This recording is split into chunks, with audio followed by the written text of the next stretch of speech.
Hello, hello, hello.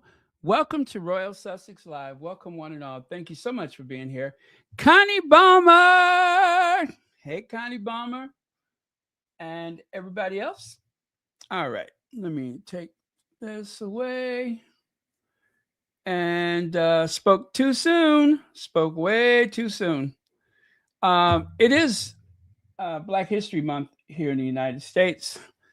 And one of the things from our history that a lot of people may not know, but if you're of a certain age, you know, a lot of the soldiers returning from the First and Second World War still found themselves subject.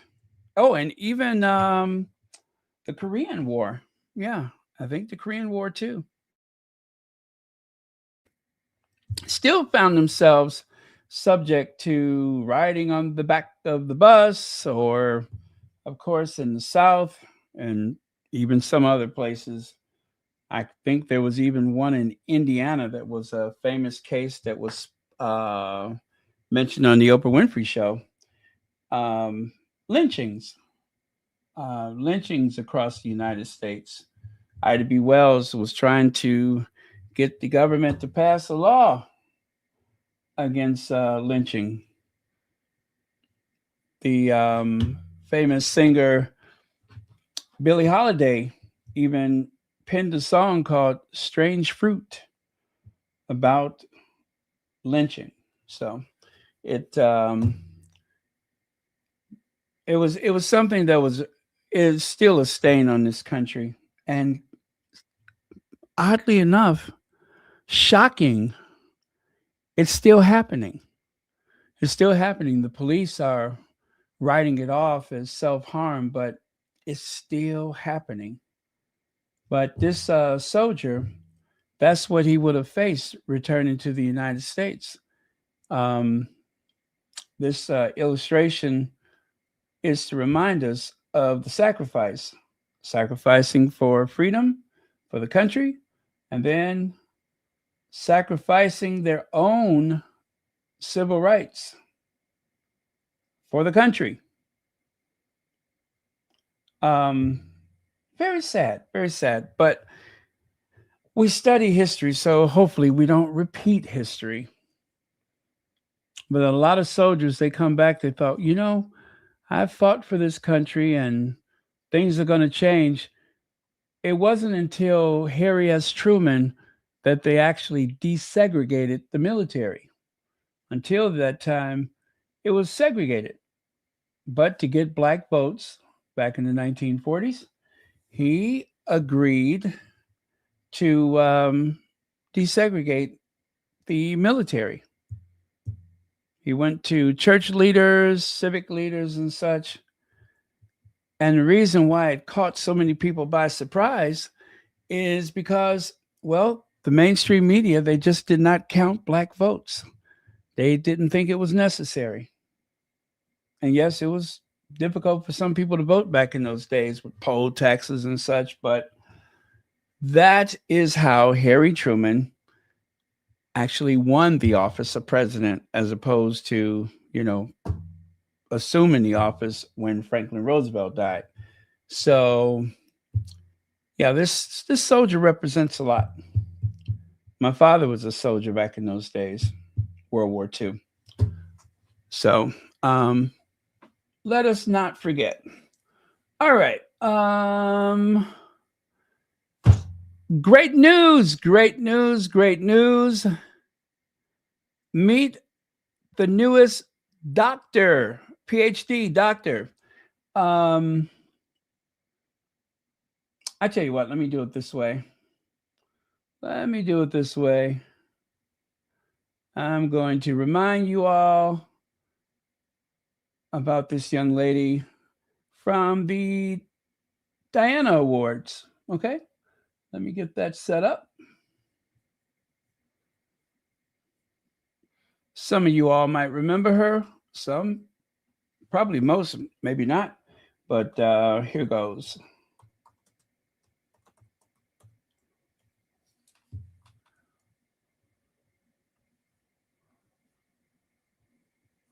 Okay.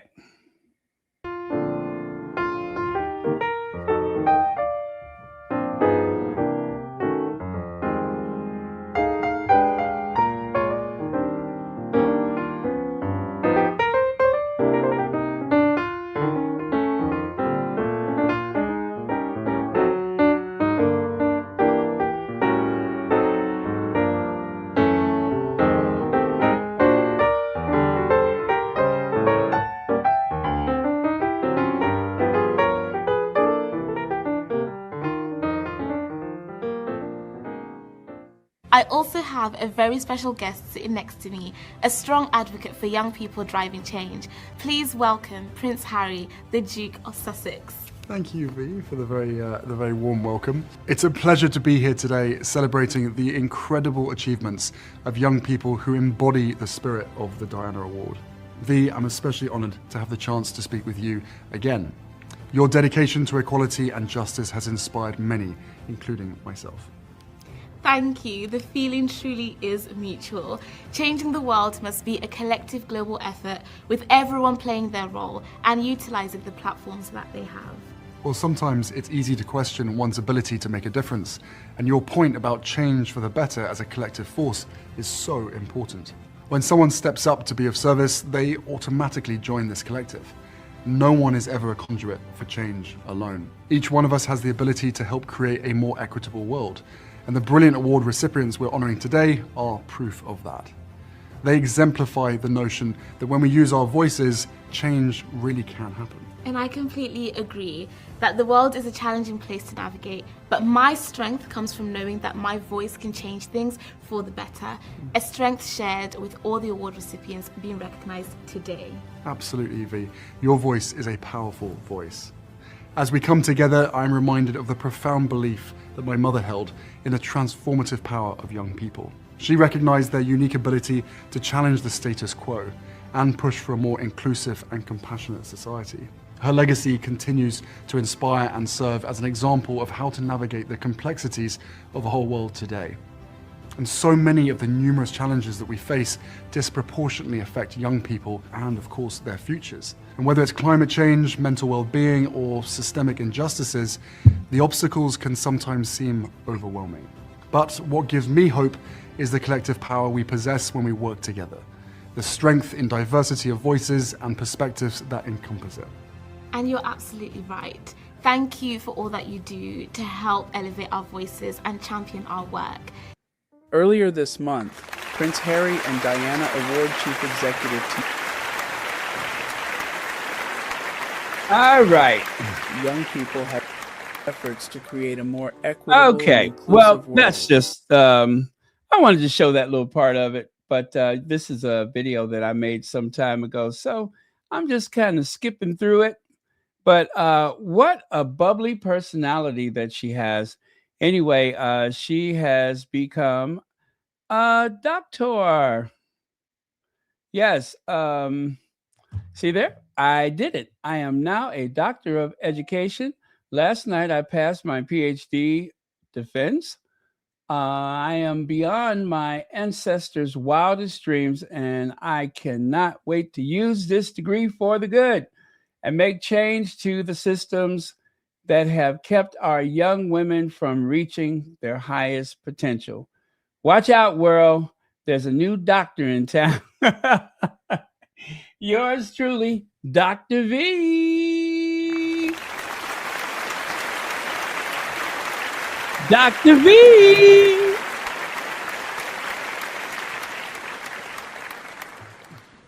Right? Isn't that something? You know, because I saw her so long ago and, and I recall everything, I'm just like, I feel invested. I feel like, she's family or something like that. So, and also, Harry, listen, he was very good reading the teleprompter, whatever it was. But wow, his speaking style is so much more advanced. I mean, yeah, he was good there, but compare him to where he is today. And I tell you, being married to the Duchess of Sussex has really rubbed off. He is quite a phenomenal public speaker now. So, cheers to Harry and cheers to Dr. V. All right. Oh, all right. Now, the British public don't understand the consequences of doing so. Rafe Hadel Manku says he would advise extreme caution at any moves to remove Andrew Mountbatten-Windsor line of succession. Unfortunately, we've gotten a lot of good information from a channel that I just cannot stand, GB News, and even worse, that person. But anyway, take a deep breath. We're not here for her, and we're definitely not here for her hair. As a matter of fact, she's not even there for her hair, and her hair is not there for her. Her hair is just kind of like hanging out. Her hair has its own postal code. Her hair is so vast, I think you could hide an entire army in that hair. A whole army division could hide in that hair and go completely unnoticed for months. They would only have to surface for food. Okay.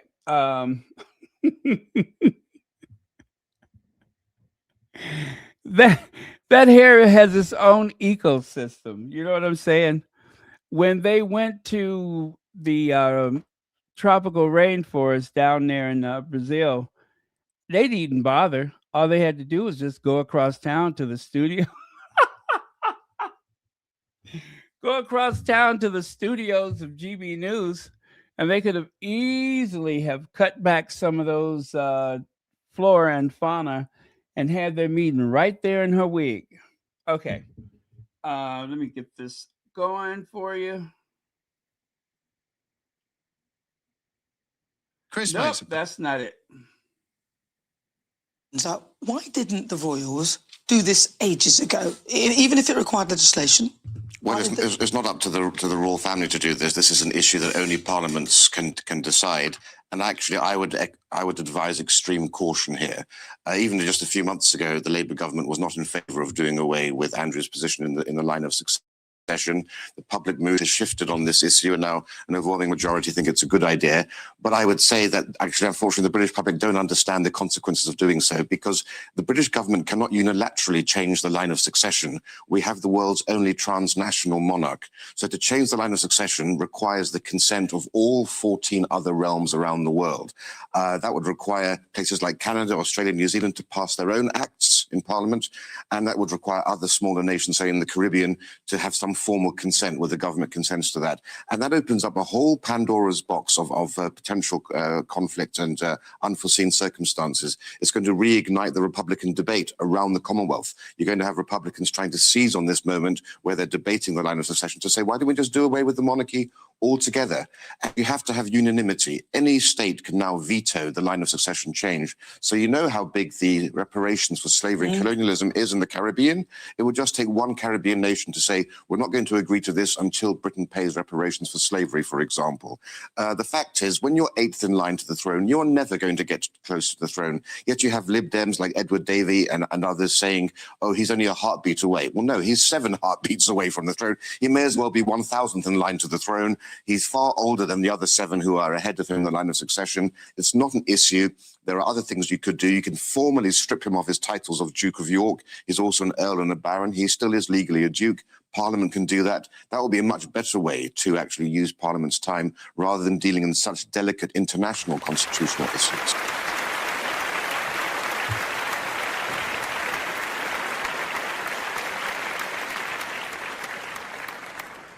Well, I guess he told her.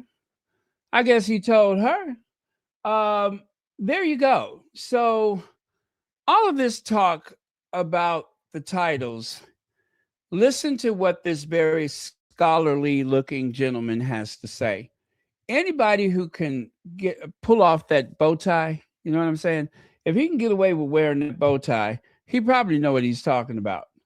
Don't pay attention to all that other noise. it's just for the clicks and engagement. Also, they want to feed the the constituents that they have on social media.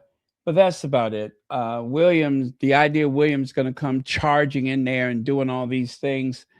As I said yesterday, one ought to be careful because it really will beg the question, well, where do we stop?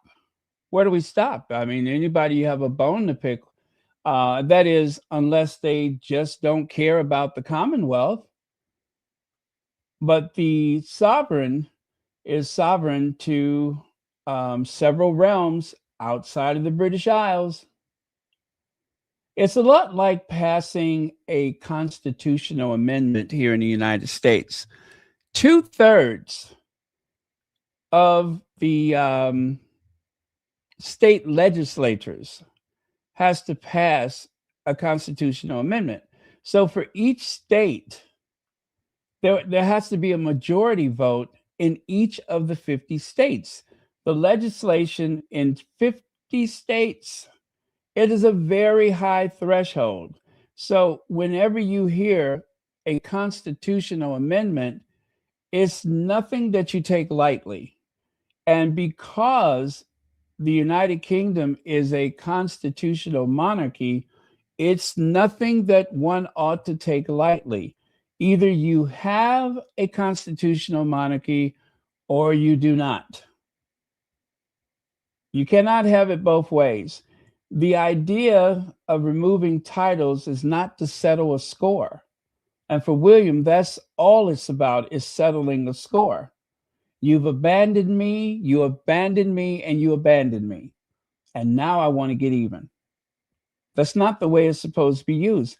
And if by any chance he is able to do that, I'm afraid he's going to have a lot of regrets.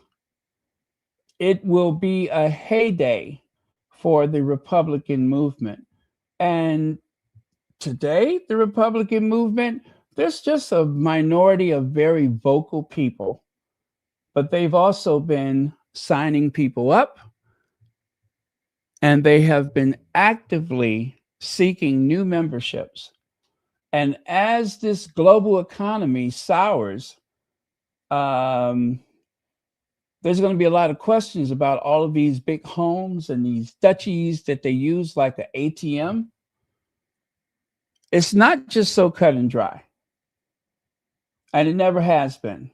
So anyway, anything could happen. Anything can and will happen. I mean, we're stuck with Donald Trump. I didn't see that coming.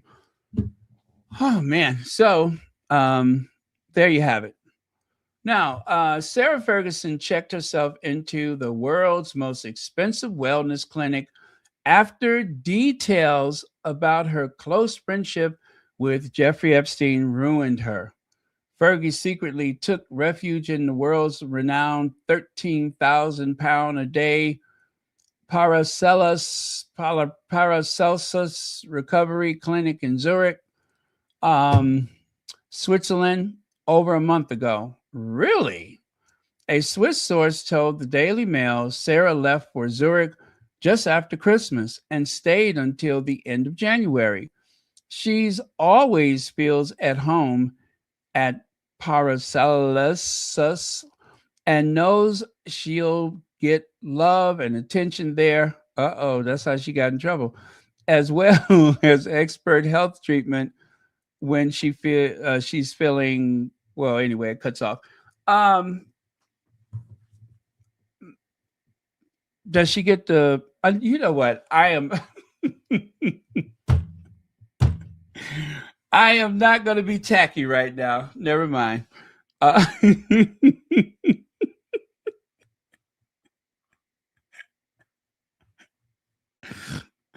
I'm not going to do it. Nope. Let's see. Sharon Augustine, thank you so much for the super chat. Thank you, family. Well, thank you for being here with us. Okay. And thank you for the super chat. Okay.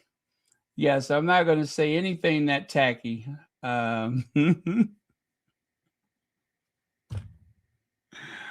Uh, okay, I'll just say this much. No, no, no, no, no.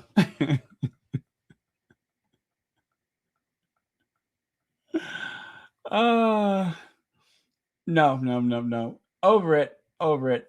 Um, yes, I'm better than that. Mm, mm, mm. uh, okay, okay, it's passed me by. It has passed me by. I can do this. Now, where was I at? Oh, check it out, you guys. There was a pensioner that had set himself adrift off the coast of Dover. Um, they're not sure where he was trying to go.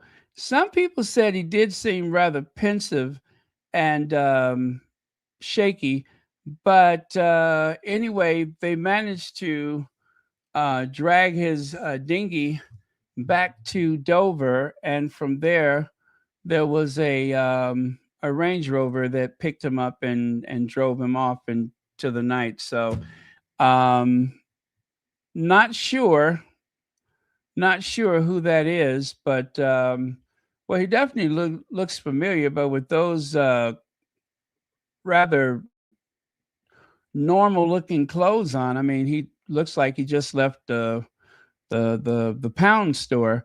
So yeah, surely he can't be anyone important. But it seems like this pensioner tried to set himself adrift in a dinghy somewhere near Dover.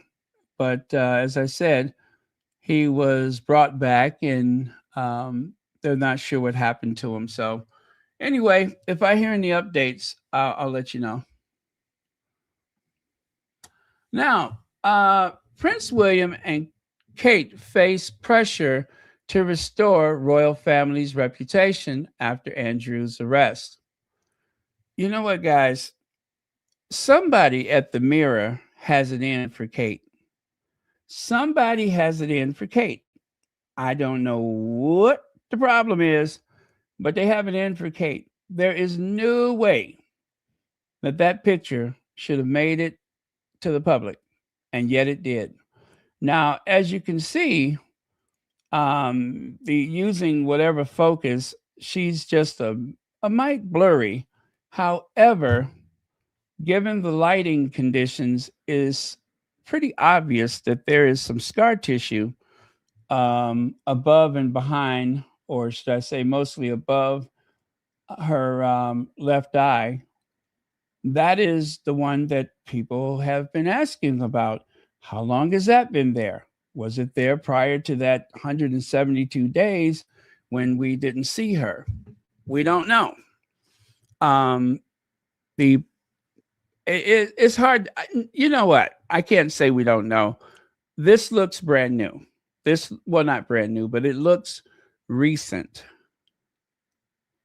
But even without that, who at the Mirror thought it was a good idea to use that photo of Kate? It is very, very unflattering. PR crisis consultant Mark Borkowski says Prince William and Kate face questions of how do they establish the integrity of the royal family following Prince Andrew's arrest on suspicion of misconduct. Well, first of all, I think it's important for William to come clean and to distance himself from any of those despots that he has been friendly with, those friends of his, especially when you consider he keeps making these trips to the Middle East for whatever reason. They always look kind of shady and dodgy. You know, I understand you have a not-for-profit and you want to raise money, but not all money is good money. As a matter of fact, what in the world does William do with 30 million pounds a year? He is not supporting the Sussexes with that money. He's only supporting his children. That is a lot of money, especially when you consider it's tax-free. He's not paying tax, and whatever he's voluntarily paying, he won't even tell us what the amount is. He's maintaining secrecy. So it can't be that much. But whatever the case is, again, this photo is alarming. The heavy weight of this burden on the royal family's reputation lies with William and Kate. As if their reputations are so immaculate. They have been dubbed lazy.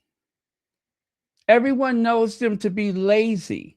Yes, it's not the reputational damage of a Prince Andrew. However, their reputation of laziness is the best indication I can think of that they don't care about what people think. They don't care about the monarchy. They are there for the things they want to do the most, and anything else can take a back seat. They're not even sure that they're going to BAFTA awards tomorrow. You know, they skipped last year. They went on vacation. And there's an excellent chance that they're not going this year. He's only got a few things to do. What does he do? Like about 200 engagements for the year? Kate did 53. Charles did over 500.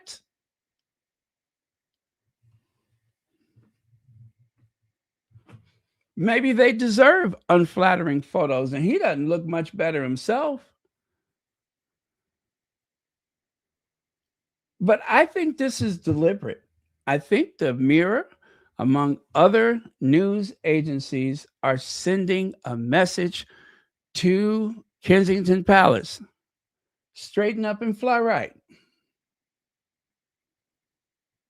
William and Kate must rebuild the royal family integrity after Andrew's arrest. Well, look at that. Okay. Now, I needed to talk about this, so I took the picture away from the Instagram, right? It cuts off. The one that they posted, I'm not Instagram, on the Twitter, the one they posted, it cuts off. So the rest of William is not showing, but they made sure that unfortunate image of Kate is still showing. That is how that picture was presented on Twitter. William was not seen, just, from the cheeks down. But Kate on full display. Whoever she has upset at the Mirror, she needs to make up with them. And it's not the first time they've done that. That would be difficult given their own lack of integrity. So Graham Smith is saying that if William and Kate must rebuild the family integrity, he's saying that would be very difficult because they lack integrity. And of course, not only do they lack integrity, they lack a strong work ethic, as in they don't have one. William will take off at the drop of a hat, the least excuse, and he's like, I'm not going to work today. Nope, Kate's taking off, so I'm taking off. That's not what the Queen would have done. That's not what Philip would have done. They would have worked through it. Whether or not their partner was ill was of no consequence. After all, when it comes to the Welleses, Kate had her mother to take care of her, and supposedly her sister Pippa, but we know better, her brother James, who pries himself away from his dogs every so often, and of course her father. So it's not like she was without family. In the real world, the husband still goes to work. Or if it's the husband that's ill, the wife still goes to work. But they don't live in the real world. They live in a world of duchies and dragons and all that kind of stuff. So at the least bit of upheaval, William just calls off. I ain't going. Period. I'll go back when I feel like it. I got to be there for Kate. And of course, be there for Kate means she's wherever she is, possibly with her mom, and he's somewhere across town. So this one person says, and what examples do you have of that? In any case, William will have to reform the royal family when he becomes king, or it will quickly decline. He knows it.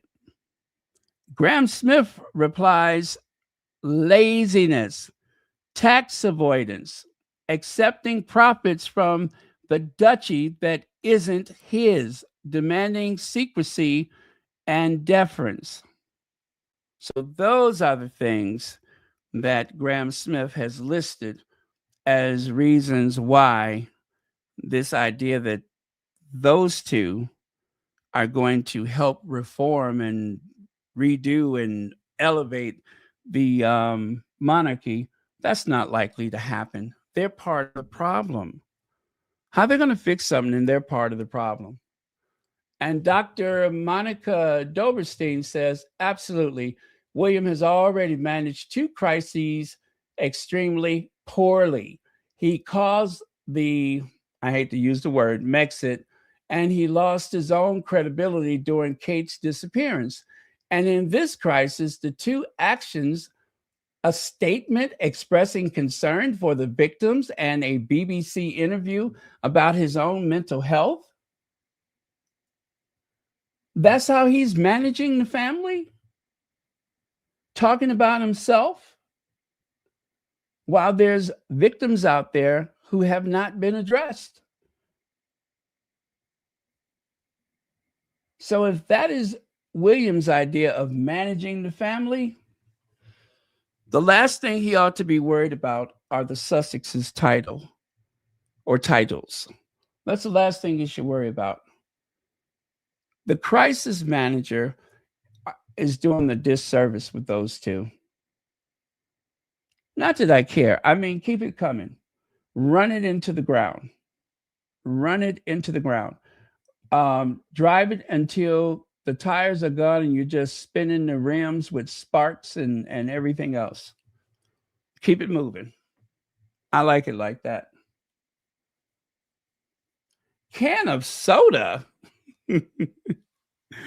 William is self-centered and wants to be about himself. Makes sense for the air.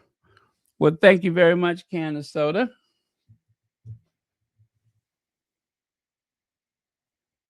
Okay. All right.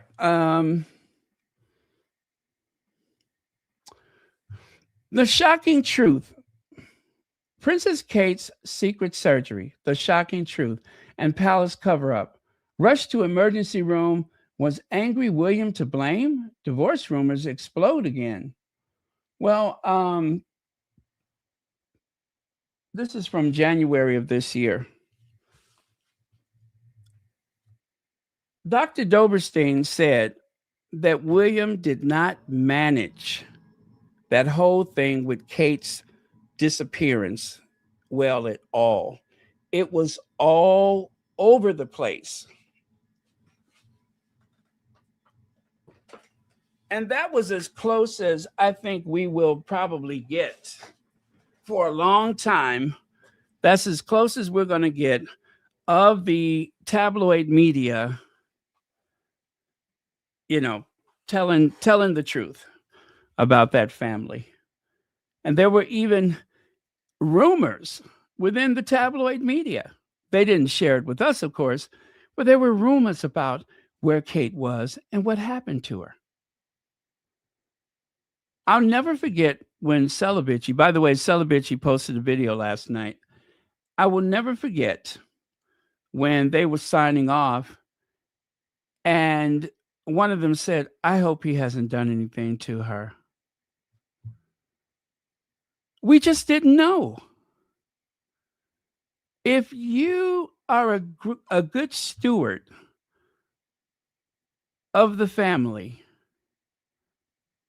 that would not have happened. People would not have had to wonder, did any harm come to the Princess of Wales?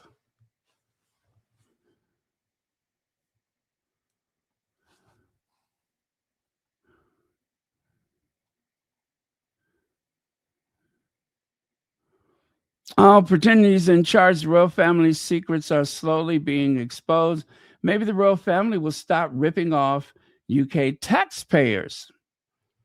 There's only, well, let me see. I don't think anybody's really addressing that so much, him pretending to be king. And it's certainly not getting the level of criticism it deserves. But I'm trying to think, I don't think anyone's addressing that. I think they are continuing to feed him whatever words that he needs to feel important, but they're not really addressing that. I think the only person addressing it is Charles. But they are on a collision course, Charles and William. They're on a collision course, and it is going to get very, very ugly. It already has. Oh, there you go. This is what set off that firestorm. Look at that.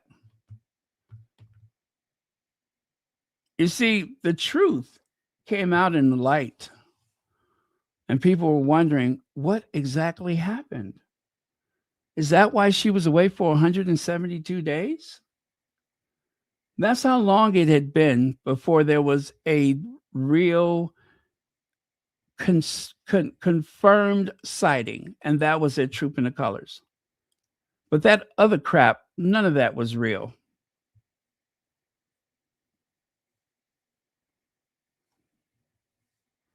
As I said, I don't hate this woman. I don't hate her. And I am curious to know exactly what happened. But they're not giving us anything. They even said that it appears as though Clarence House had to take over the PR for Kensington Palace during that period. We're going to take another deep dive with the Where Was Kate Middleton. I never get tired of talking about it because it's really one of the most fascinating things that I've seen as long as I've been following the royal family. Fascinating. And every time I keep saying to myself, how did they think they were going to pull that off? How did they think they were going to get away with that? How did they believe?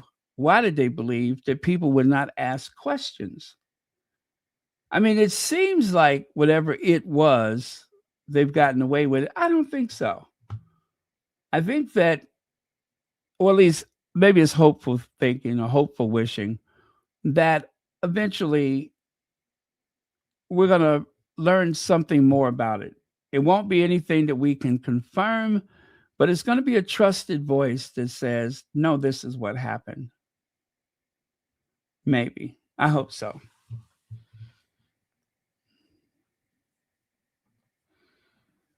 As I said, it's happened before.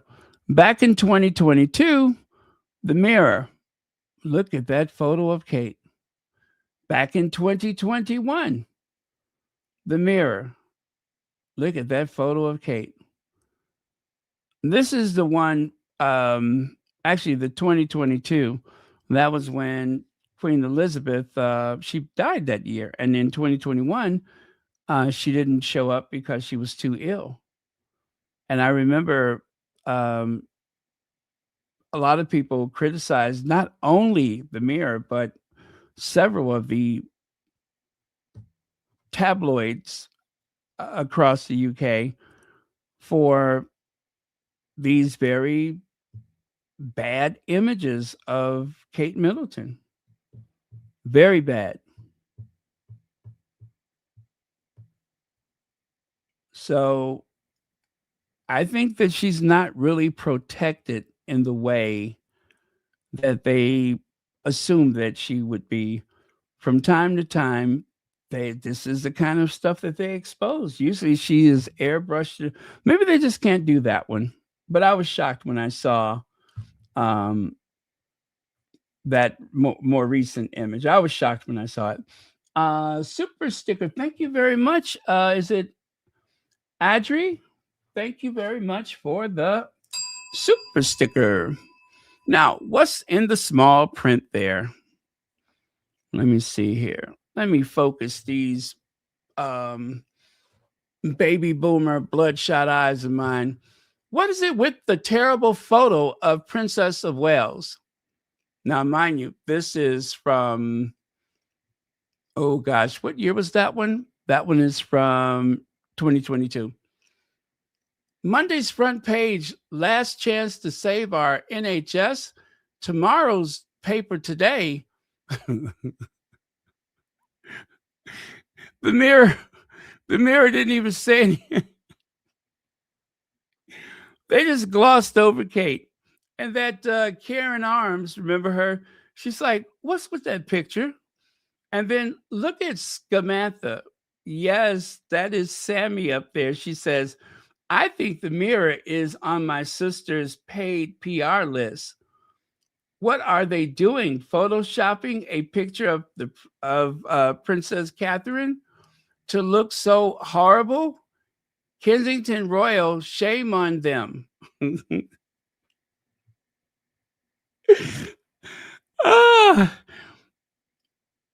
Now y'all know Meghan ain't got nothing to do with this. This is all Kate. Kate need to make up with whoever she pissed off over there at the Mirror and those other papers, because they got her 2 years in a row.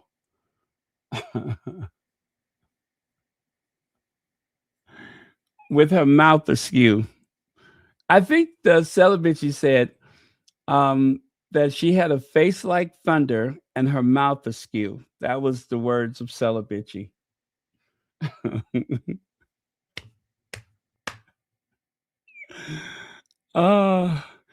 A face like thunder and mouth askew. Leave it to Celibici. I love them.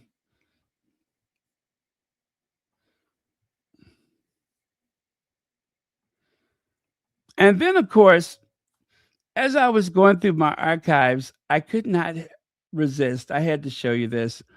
Prince and Princess of Wales arrive at the service at Cenotaph, at which Prince William will lay a wreath. Look at William's face. So happy together. So happy together.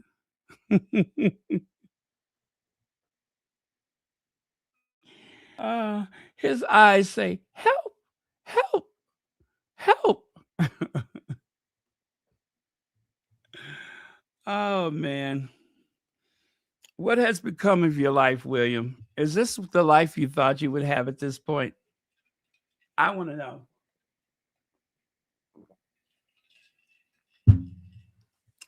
Is this the life that William bargained for?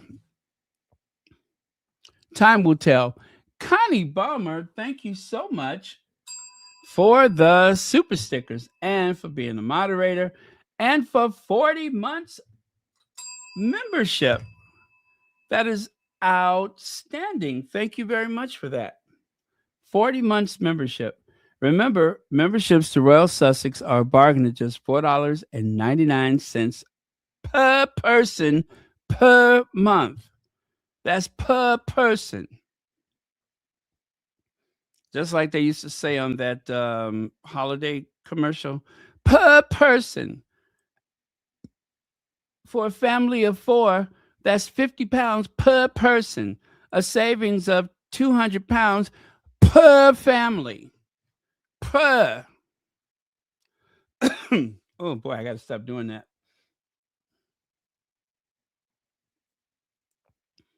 But yes, thank you again. Candace Soda says, oh yes, the future king and queen totally love each other. They definitely did not marry because Willie was out of options and Kate wanted that crown. How lovely. Sarcasm. Oh, it was dripping with sarcasm. I love it. Absolutely love it.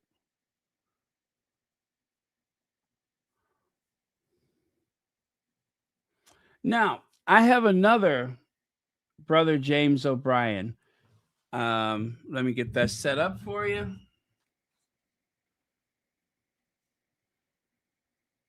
For only £50 per person. That's up to £200 per family. Per. family that needs to change. It's all of... Oh. Okay, here goes. Chris makes a powerful point, picks up on some of the points we've heard and adds a few more. It's not the royal family that needs to change, it's all of us. They have always been undeserving of deference. If the British people finally throw off deference and sycophancy, then that'll be it. We will finally be able to move forwards as a nation. I quite like the poetic language that Phil Imbista deploys. We are on the cusp of the crumbling of the fantasy. And I really like this from Brendan. The monarchy is like money. They only exist because we all agree that we believe in them. Bestows an almost mythical status on monarchy. Chris. Wow. They only exist because we all believe in them. Just like money. Wow. Okay. Well, thank you, Brother James O'Brien. You know what? Why don't we listen to the other one that I played yesterday? That one was rather powerful.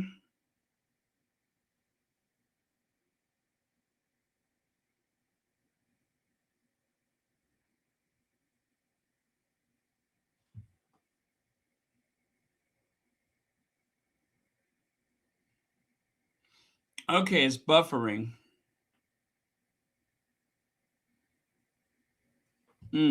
I often think of Harry when I'm reflecting upon... And it's buffering again. I often think of Harry when I'm reflecting upon how vile British newspapers are and the fact that they have and can successfully turn the British public against someone so obviously deserving of both support and admiration. It's not a very flattering picture of the British public, is it? But the effort put into, for various reasons, all of them pretty unpleasant, turning the British public against that little boy, who went off, of course, to serve Queen and country in potentially fatal circumstances in Afghanistan. And if you ever doubt the power that British journalism has to destroy the reputations of good people or to malign the reputations of decent men and women, then just have a little look at the Duke of Sussex. Until relatively recently, he would appear in newspaper articles as part of a set of problems that also contained his uncle, Andrew Mountbatten-Windsor. And even at the time, I found myself thinking that this is beyond bonkers. I mean, someone who, for many members of the UK establishment's greatest offence was simply to fall in love with a woman of colour. How on earth you can put him on the same page as somebody who retained contact with a convicted paedophile long after the paedophile was convicted and misled pretty much anyone who asked about it for years subsequently. It's extraordinary, isn't it? Okay, yeah, that last part he said, it's extraordinary, isn't it? It certainly is, Bro Jim. Very, very extraordinary. Without rhyme or reason, it makes absolutely no sense. And that's the point of it, is it doesn't make any sense. But I think a lot of it is just revenge. William does not have the freedoms that Harry has. He's never had the freedom. And now it is even more glaringly obvious that he does not have those same freedoms. And it is, grating on his nerves, because he really wants Harry's life. He wants a house away from the UK. He really wants a wife that he could get a different type of attention with. But listen, he loves Kate for what she's not. And he's obsessed with Meghan for what she is. Okay? There's a difference. But it's all just so strange. It really is so strange. He probably wants different things out of life, but yet he walked a path that was presented to him by the institution, and now he's stuck. And he's not a good person either. So, If he is stuck, he deserves to be stuck. William the Enforcer, get out of here. William the Enforcer. Is he in WrestleMania or something like that? I Am Sage says, so Robert Jobson claims that William is full of anger, rage, full of anger, rage. He's unforgiving, and anyone has to walk on eggshells around him. But that's good. That's a good thing, and much needed, according to him. And yet, Meghan was the one who was called difficult and a bully. Flippin' spare me. Oh, and of course, William hates Harry and will never forgive him. As far as removing everyone who isn't the direct heir and his family out of the line of succession, oh, please, do go ahead and threaten me with a good time. Some of these royalists are really William's biggest ops. By trying to present him as the bully and enforcer that the royal family needs, they just end up painting a portrait of a deeply mentally unwell and maladjusted middle-aged man baby. Yeah, that's what I was thinking, is that it does not come across as anything that you would want to be yourself. I don't know anyone who wants to be angry and reactive all the time. Someone who, I guess, spends their spare time, well, which is all the time they have, by the way, trying to figure out how to spoil things for my brother and his wife 5,500 miles away. That's just sick. Do you hear me? Sick! It's sick. William the Enforcer, he's fiery, difficult, unforgiving. After Andrew left him, that is, boiling with rage, how Prince will do whatever it takes to stop Uncle bringing down the firm, by Richard Kay and Robert Jobson. Oh, they're double teaming, huh? Off camera, Kate is equally direct. We are out for a bike ride with our children. We saw you by our house. Some around the Prince of Wales tell us that this is not an aberration, but part of a pattern. Household staff, royal aides, even family members tread lightly around William, mindful of his mood swings before raising sensitive issues. He can be fiery, occasionally difficult to handle. Even palace switchboard operators are careful about which calls they put through. On one occasion, an official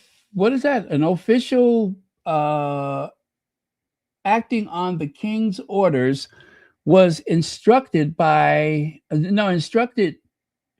can't see that. Hold on, let me make that bigger.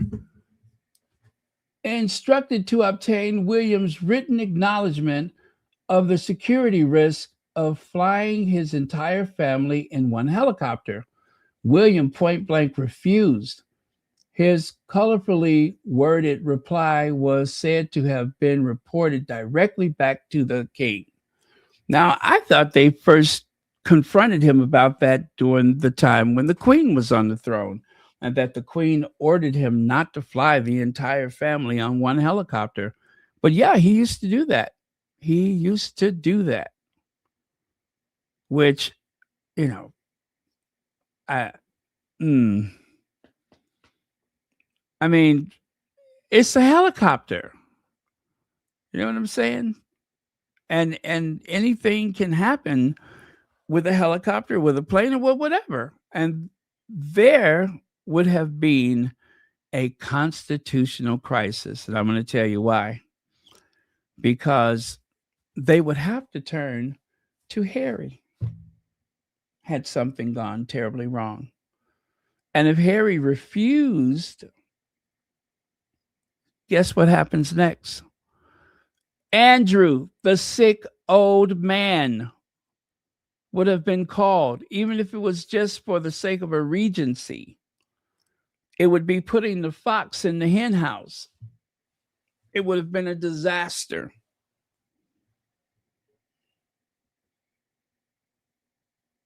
Even if there was a regency and regency act, it would have been a disaster.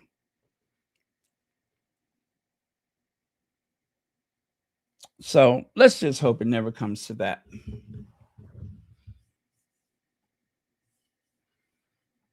And when I say regency, I don't mean the Hyatt Regency. I mean a real regency, ruling on behalf of the actual sovereign.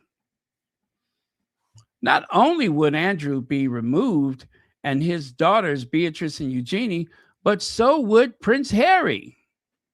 No wonder there is private talk among supporters of the royal family that this could represent an opportunity for the Windsors to regroup and renew. Is that really what y'all want to do? Is that really what y'all want to do?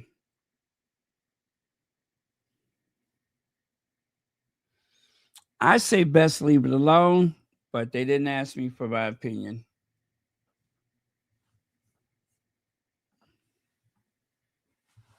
Now, the Sussex Soldier says, Kensington Palace and the British media mouthpieces desperately want you to believe that Prince William, who is on vacation and who protected the person, Andrew, is boiling with rage.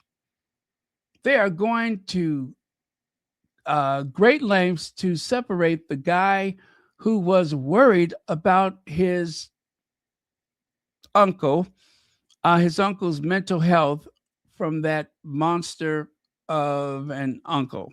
Yeah. I told you, when they start talking about your mental health, watch it, because they might be trying to get rid of you. But otherwise, let's say he's for real, he's worried. Then I would say that the concern, I would, well, if he's genuinely worried, which who's to say he's not? I mean, I think the relationship between William and Uncle Andy has been very cordial until recently, when he was probably told to, distance himself. I'm sure it was nothing he came up with on his own.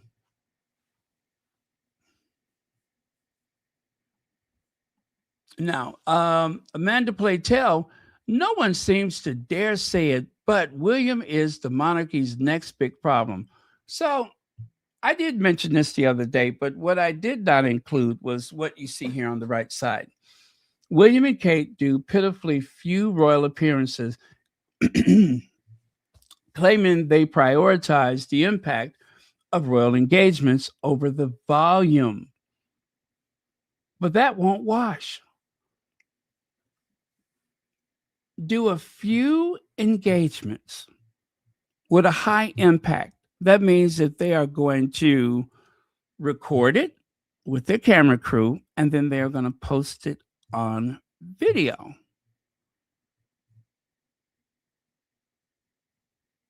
Yeah. And then they're going to post it so that it looks like they're constantly busy. It's a good strategy if nobody's really paying attention. Amanda Platel is trying to help them by warning them of the folly. It is foolish, but they do it anyway. So King Charles, age 77, performs 533 official engagements in 2025 while battling cancer, while his hand-wringing son William, 43, did just 202 engagements. 202. When Charles was Prince of Wales, as William is now, he conducted over 530 royal engagements every year, including 100 visits to foreign countries. Excuse me. When he was, when he too had a young family, and when William and Harry were grieving their after their mother Diana's death. So it is possible. Yes, you would have to have the nannies and all that involved, but it is possible. But to do absolutely nothing, I think that is going to be their undoing. Will and Kate have not traveled abroad on official royal duty since the Caribbean. That was the last time they were together.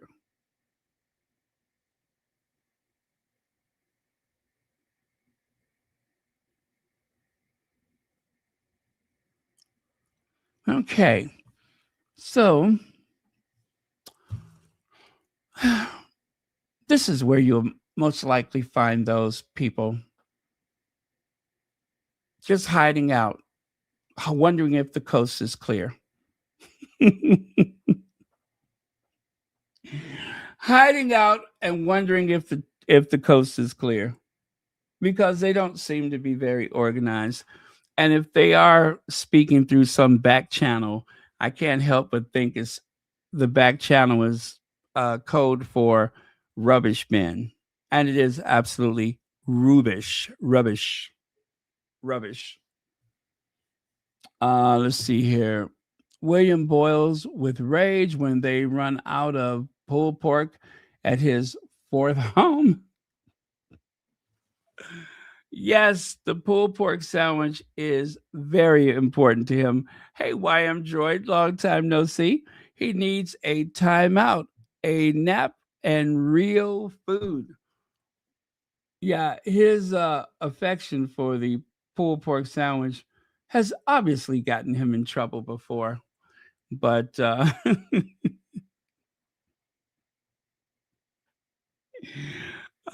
thank you for that. And thank you for, 36 months membership.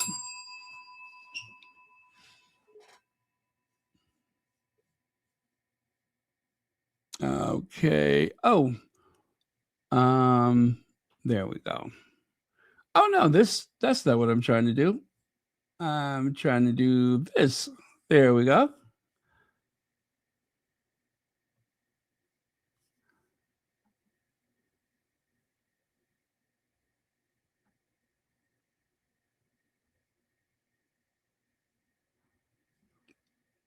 Let me see here.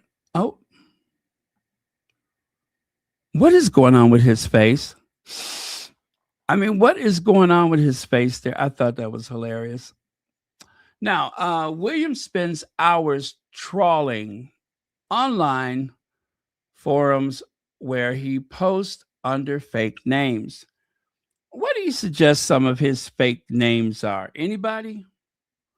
What do you suggest some of his fake names are? I don't have any good ones offhand, but if you do, just throw it into the chat. Let me think about that.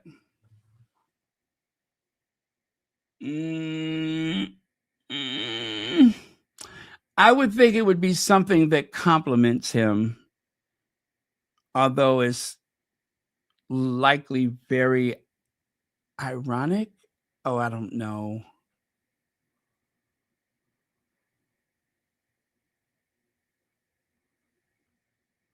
I can't think of any.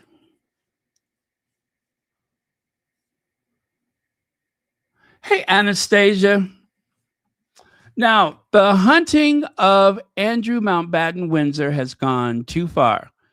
Oh, Miss Scobie, sometimes he wakes up and he chooses war. He chooses,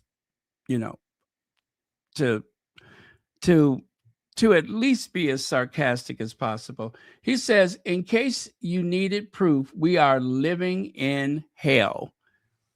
And what he means by that is the fact that this writer from The Spectator has had the caucasity to report that reporting on Andrew has gone too far.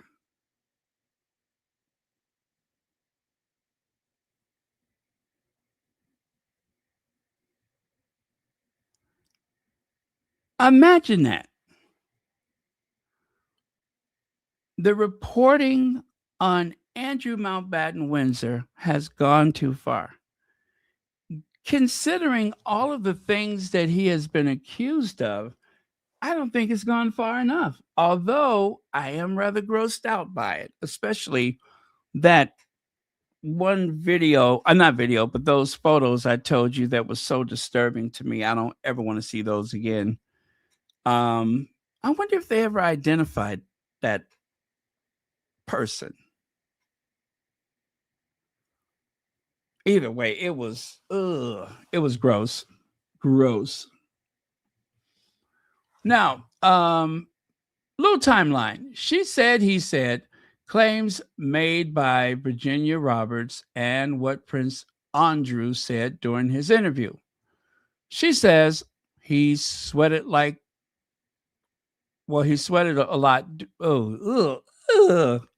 Okay, we got it. I don't know if I'm going to get through this. He says, I can't physically sweat due to a rare medical condition. She says, he got me a cocktail from a nightclub bar. And he says, I don't know where the bar is. It certainly ain't at the Pizza Express. Okay. She says, oh, okay. That's what she said. And he says, I was at the Pizza Express working. I'm sorry, what is that? Walking? I was at the Pizza Express walking. What does that mean? Oh, well. She says, we posed for the now famous photo at Ghislaine Maxwell's house. He says, I have no recollection of ever meeting this lady.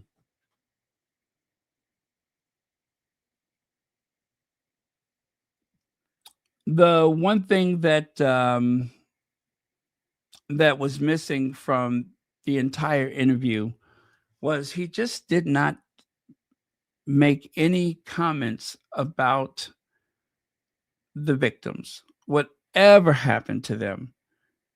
Little or no reaction, or what should I say, comment on their behalf.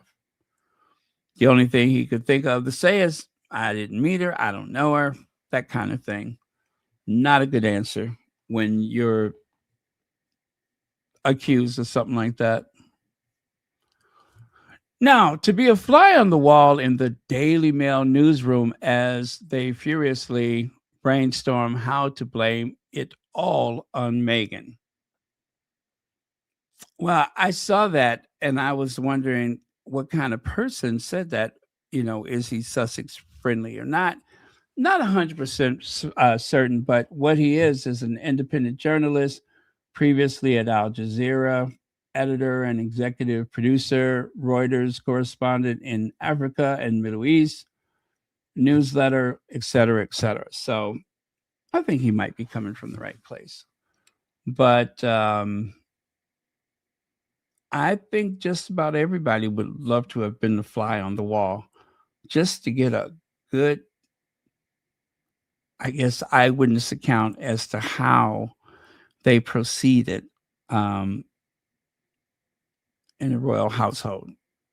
Yeah, I would like to have seen that.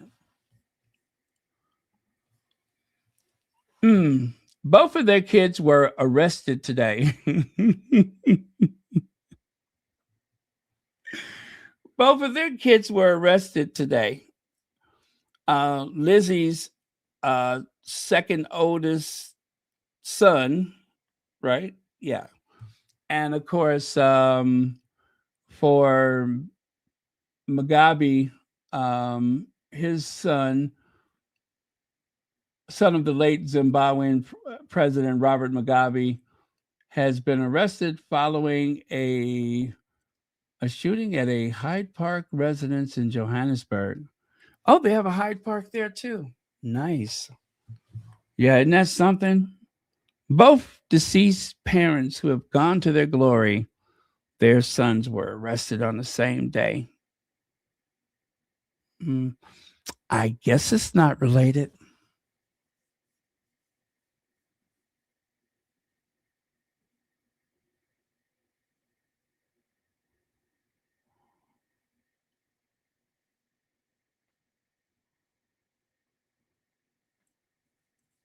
Okay.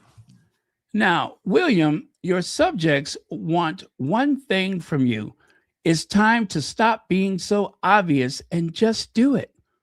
Do you think Amanda Playtell was trying to pour some tea? Do you think Amanda Playtell was, you know, do you think she was trying to say something? Just be yourself, William. That's all the public wants from you, Miss Thing. Just be yourself. I don't know. I think if you go officially with the idea, Amanda Playtell are just trying to save them from themselves. She's trying to save Willie and Kitty because without them,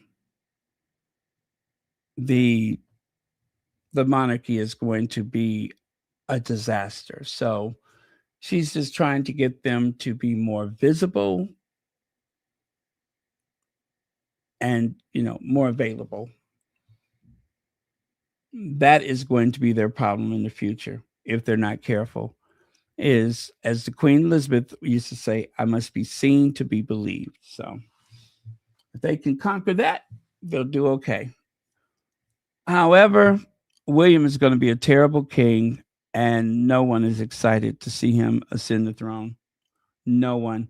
Miss Z, thank you so much for the super sticker, and thank you so much for being here and being a member.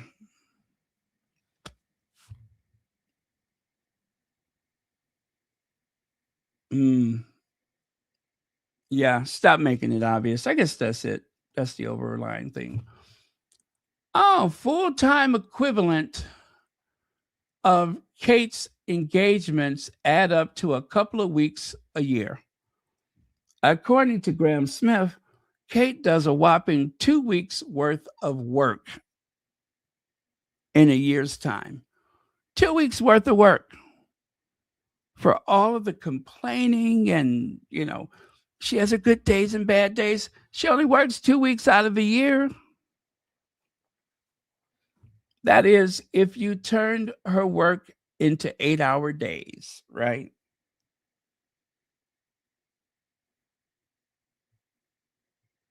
And of course, if you look at the chart above, you see that hot pink? 68 engagements in 2025. Just 68. And yet, her cancer-stricken father-in-law performed 533. The party is over. The party is over. Do some work. Do some work, damn it. Do some work. And I think this is the last one, is it?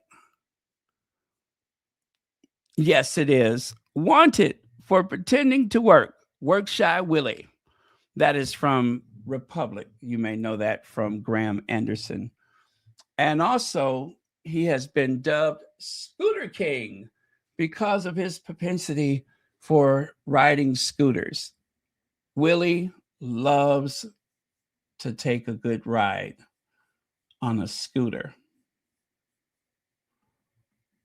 Whose scooter is unclear, but he loves to take a good, vigorous ride on a scooter.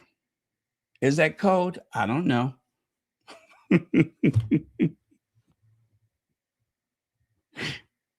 I don't know. Don't ask, don't tell. Anyway, you guys, thank you so much for joining us. And I may see you all later tonight. If I was just about to say, if Hazel and Legs is around, we'll see what happens. But yeah, I may see you all later tonight. So anyway, thanks a lot. It's been fun as per usual. And also, thank you for watching Royal Sussex.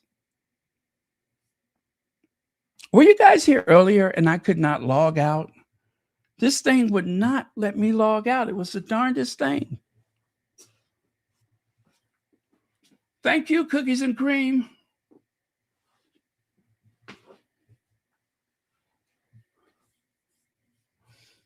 Oh, are you saying that William likes to do the hokey pokey?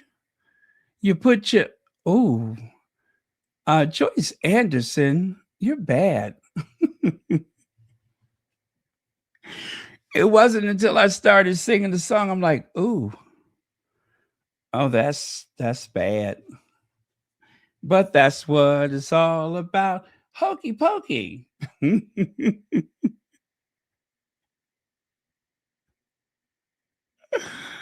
Oh, man.